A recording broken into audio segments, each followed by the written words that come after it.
ప్రేక్షకులందరికీ నమస్కారం. ఈరోజు మన స్టూడియోలో ప్రముఖ తంత్ర జ్యోతిష్యులు, జ్యోతిష రత్న, జ్యోతిష సామ్రాట్ రుక్మాన్ గదరావు గారు మనతో ఉన్నారు.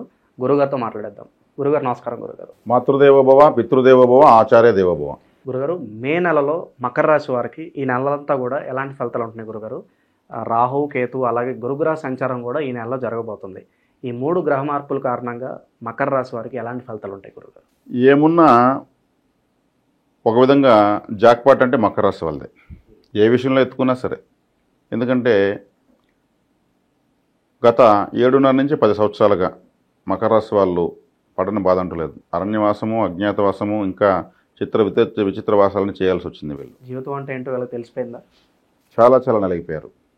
ఎందుకంటే ఏలినట్స్ని మొన్నే లాస్ట్ మంత్ 29వ తేదీ వదిలింది. అదొక అదృష్టం. అదేవిధంగా ఈ 29, 30 తేదీ, 29, 30 తేదీల్లో జరిగినటువంటి షష్టగ్రహ కూటమి కూడా వీళ్ళకి 3వ స్థానంలో ధైర్య, వీర్య, విజయస్థానం అనేటువంటి 3వ స్థానంలో విక్రమ స్థానంలో జరిగింది. అది వీళ్ళకి చాలా బెనిఫిట్. అంటే అతి తక్కువ రాసుల వారికి ఆ యొక్క షష్టగ్రహ కూటమి అనుకూలమైంది. తక్కువ రాసుల్లో మకర రాశి ఒకటి. సహజంగానే మకర రాశి వాళ్ళు కష్టపడుతూ ఉంటారు. ఎక్కువ కష్టం తక్కువ గుర్తింపు, ఎక్కువ కష్టం తక్కువ లాభము. వీళ్ళ వల్ల వేరే వాళ్ళు ఎక్కువ డెవలప్ అవుతుంటారు.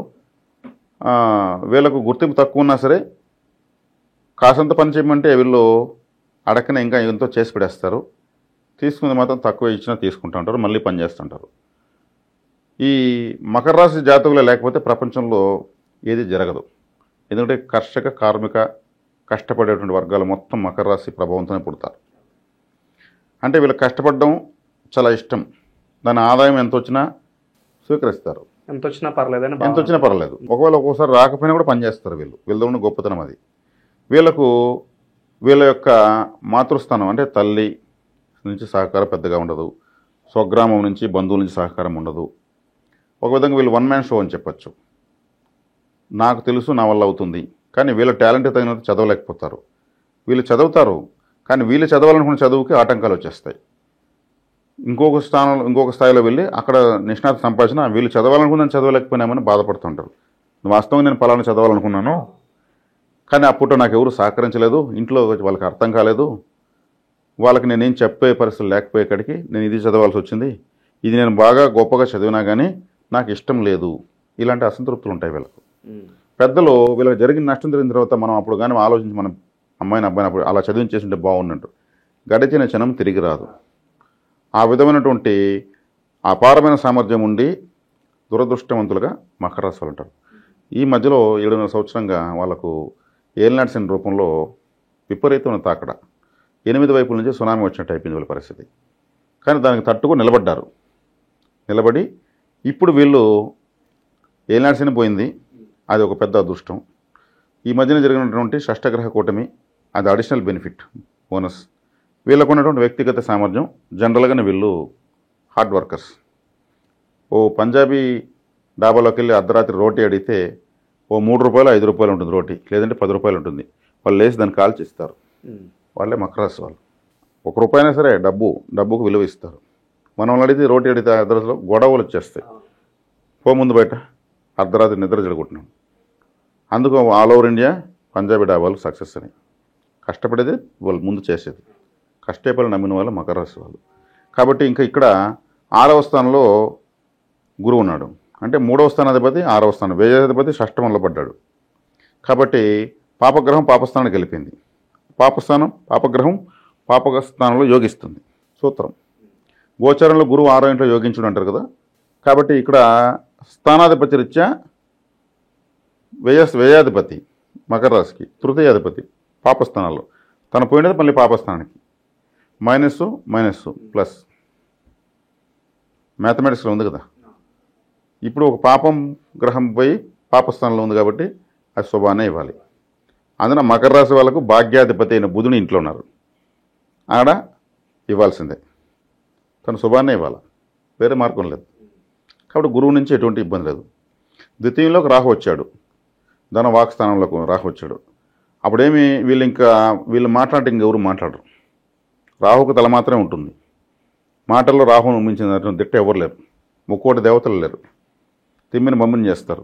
ఒకే విషయం నిజము, దాన్ని అబద్ధము రెండింటికన్నా అన్వయించి చేసి మాట్లాడగలిగిన వాళ్ళు రాహు యొక్క బలం. రాహువు జనరల్గానే వీళ్ళకు శుభగ్రహమే. శనివర్గ రాశిది, శనివర్గ గ్రహం రాహువు, శనివత్ రాహు అని కూడా అంటారు. కాబట్టి రాహు ద్వితీయంలోకి వచ్చాడు కాబట్టి లౌక్యంగా ఎలా మాట్లాడాలో మాట్లాడేటువంటి సామర్థ్యం ఆటోమేటిక్గా వచ్చేస్తుంది. ఇక అష్టమంలో కేతు ఉన్నాడు. ఇది కొంచెం చూసుకోవాలి. అంటే వెహికల్లో వెళ్ళేటప్పుడు ఆపోజిట్లో వస్తున్న వెహికల్ వీళ్ళ మీదకి వస్తున్నట్టు, వీళ్ళ టైరు గాలి తగ్గి పగిలిపేసి ఇలా ఇలా లేపినట్టు ఇట్లాంటి ఆలోచనలు వస్తుంటాయి. ఆయన కేతు అంటేనే ఆటంకము, అన్నీ ఆపేయడము. కానీ ఆయుష్టానంలోకి వచ్చాడు, తలలేని గ్రహము. దీన్ని కొంచెం చూసుకోవాలి. దీనికి ఏం చేయాలి? విఘ్నేశ్వరుడికి ఒక 5 లేదా 7 కొబ్బరికాయలు, చిన్న చిన్న కొబ్బరికాయలు ఒక దండలాగా తయారు చేసుకోవాలి, దారాలతో కట్టుకోవాలి, పసుపు కుంకుమ పెట్టి విఘ్నేశ్వరుని మెళ్ళ వేయాలి. అంటే నారికేల మాల, కొబ్బరికాయల మాల వేసి ఆరాధించాలి అని ఆయనకు నైవేద్యాన్నే హారంగా వేయాలి. ఎందుకంటే విఘ్నేశ్వరుడు తలను పోగొట్టుకుని తిరిగి పొందాడు, ఆ విఘ్నాన్ని అధిగమించాడు. అది అందుకు కేతువుకి, తలలేని కేతువుకి తలను పోగొట్టుకుని తలను సంపాదించినటువంటి విఘ్నేశ్వరుడు అధిష్టాన దేవత. అదేవిధంగా విఘ్నేశ్వరుని ఆలయాలపైన చక్కగా శివపార్వతులు ఉన్నటువంటి కాషాయం జెండా కానీ, ఓంకారం ఉన్నటువంటి కాషాయం జెండా కానీ ఒక 7-8 ఆలయాలపైన కట్టేయచ్చు, జెండాలు కట్టేయచ్చు. కేతు యొక్క చిహ్నమే జెండా, పతాకము కేతు యొక్క చిహ్నం, రాహు యొక్క చిహ్నము చేట. కాబట్టి కేతు అష్టమంలో ఉన్నాడు కాబట్టి పైన జెండా, ఆలయం పైన జెండాలు కట్టచ్చు. ఇది పరిహారము. గురువు ఎట్లా ఆయన పాపస్థానంలోకి వెళ్ళాడు, యోగిస్తాడు. ఇక ఈ గ్రహ మార్పుల వల్ల గురుగారు ఆర్థికంగా వీళ్ళకి ఎలా ఉంటుంది గురుగారు? ఆర్థికంగా నేను మొట్టమొదట చెప్పాను, అన్ని వర్గాల వాళ్ళకి దీంట్లో బాగుంటుంది, దీంట్లో బాగుంటుందని కాదు, అన్ని విధాలు అన్ని వర్గాల వాళ్ళకి అత్యంత శుభంగా ఉంది. మకర రాశి వాళ్ళకి ఇంకా ప్రకృతి ఏమేం కావాలో అంతా ఇస్తుంది. వాళ్ళ జాతకంలో, జన్మ జాతకంలో ఎన్ని వచ్చినా ఏమీ కాదనేటువంటి ఒక ఏదైనా దుర్దశ ఉంటే తప్పితే వీళ్ళందరికీ బాగుంటుంది. వీళ్ళ అనుభవ రీత్యా కూడా బాగా దాన్ని చక్కగా ఉపయోగించుకుంటారు, నైపుణ్యం కలిగిన వాళ్ళే కాబట్టి. సొంత ఇల్లు కావాలంటే ఇల్లు, పెళ్లి కాని వారికి ఇల్లు, వాట్ నాట్ ఎవ్రీథింగ్ అంటారు. అయితే కుటుంబం ద్వితీయంలోకి రాహు వచ్చాడు కదా, ద్వితీయంలో రాహు వచ్చినప్పుడు కుటుంబ స్థానం కదా, రాహువుకి వచ్చి మూలత్రికోణం కాబట్టి ఒక గృహస్థులను చేస్తాడు. కుటుంబం అంటే ఎవరు? భార్య పిల్లలు, భర్త పిల్లలు.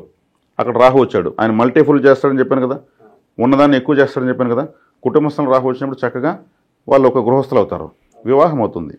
వివాహ స్థానం 7వ స్థానం కన్నా పవర్ఫుల్ స్థానం 2వ స్థానమే.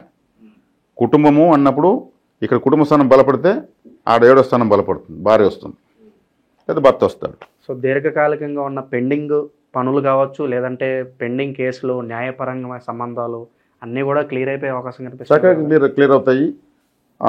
రాహు ప్రభావంతో వీళ్ళు చాలా చక్కగా ద్వితీయ స్థానంలో రాహు ఉన్నాడు కాబట్టి చక్కగా ఎక్కడ ఏం మాట్లాడాలో వీళ్ళకి అర్థమవుతుంది, మాట్లాడతారు. వాక్స్థానంలో రాహు ఉన్నాడు కాబట్టి అబద్ధం చెప్పైనా సరే విజయం సాధించుకొని వస్తారు.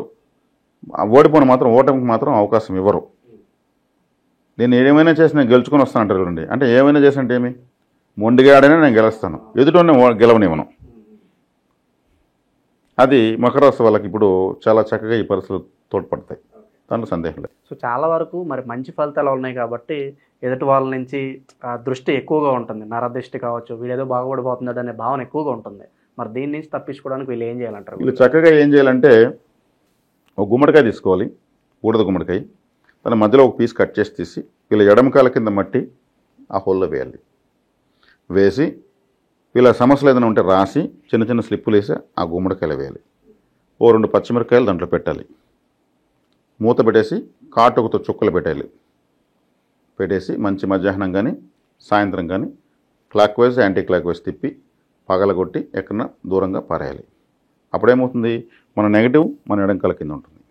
అది తీసి మనం ఏం చేస్తున్నాము, దిష్టి తీసేటువంటి గుమ్మడికాయలు వేస్తున్నాం, దాంతో కలిపి దిష్టి తీస్తున్నాం. మన సమస్యలు ఏం చేస్తున్నాము, మళ్ళీ రాసి దాంట్లో పెడుతున్నాం. దాన్ని అలా నెలకు ఒకసారి చేసుకుంటూ వస్తే ఎప్పటికప్పుడు ఈ దిష్టి దోషం అనేది పని చేయదు. సమస్యలు కూడా రాసి బర్స్ట్ చేస్తున్నారు.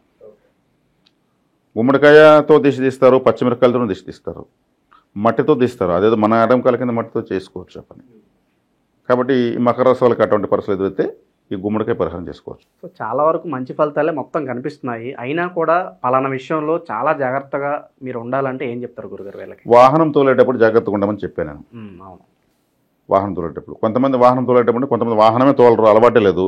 మరి వాళ్ళు ఏం చేయాలి, వాహనం నుంచి అంటే వాళ్ళ గమ్మున టీ తాతుంటే కూడా ఎవడో కంట్రోల్ తప్పేసి చేకొట్టుకోబోతాడు. అలా ఉంటుంది. అంటే అష్టమ స్థానం కాబట్టి, అక్కడ కేతు కాబట్టి తలలేని గ్రహం కాబట్టి తలలేని గ్రహానికి ఏం ఎట్టపోవాలో తెలియదు. మెయిన్ రోడ్లో పోతే మెయిన్ రోడ్డు, లేదా వంకలో పోతే వంకలో. కాబట్టి అష్టమ స్థానంలో ఉన్నప్పుడు కేతు అటువంటి తడబాట్లు ఇస్తాడు. కాబట్టి కొంచెం కేర్ఫుల్గా ఉండాలి. విఘ్నేశ్వర సుబ్రహ్మణ్య ఆరాధన చేయడం వల్ల అది కూడా ఉండదు. ఈ శుభ ఫలితాలు గురుగారు ఇంకా వీళ్ళకి ఎంతకాలం కొనసాగే అవకాశాలు కనిపిస్తుంది? ఎందుకంటే మనం ముందుగానే చెప్పాలి కాబట్టి వాళ్ళు కూడా ప్రిపేర్ అయి ఉంటారు కాబట్టి ఎంతకాలం ఉండొచ్చు అంటారు ఇలాంటి మంచి ఫలితాలు? ఈ ఫలితాలు నాకు తెలిసి ఇంకా వీళ్ళకు కనీసం 3 సంవత్సరాల పైగా ఉంది. ఎందుకంటే జన్మలోకి రాహు వచ్చినప్పుడు యోగిస్తాడు, ద్వితీయంలోకి రాహు వచ్చినప్పుడు యోగిస్తాడు. ఈ రాహు ద్వితీయ జన్మస్థానంలో 3 సంవత్సరాలు ప్రయాణిస్తాడు. కాబట్టి కనీసం 3 సంవత్సరాలు ఉంది.